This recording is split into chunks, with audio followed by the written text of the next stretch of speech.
Соңғы 20 жылда еліміздегі бекіре тектес асыл тұқымды балықтар айтарлықтай азайып, дәл қазір құрып кетудің алдында тұр.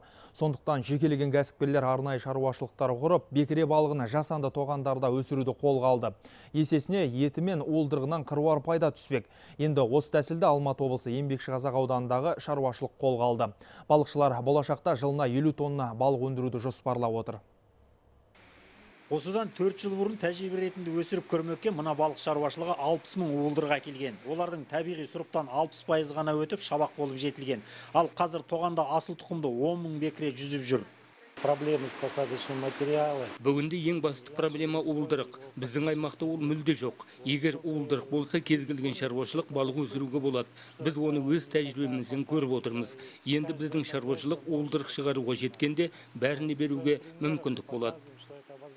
Қазір 20 бассейнде балыққа қажет микроклимат жасалған. Әрбір жасанды тоғанда шабақтардың жасы мен көлеміне қарай бөлек-бөлек өсіріледі.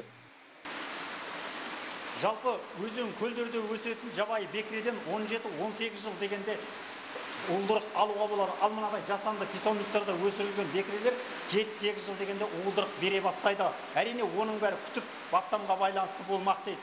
Сондықтан да бекірені ең көне балықтардың бірі саналады.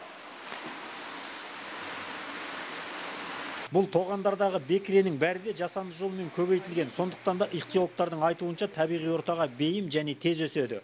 Здесь от температуры воды зависит. Бұл жерде бәрі судың температурасына байланысты.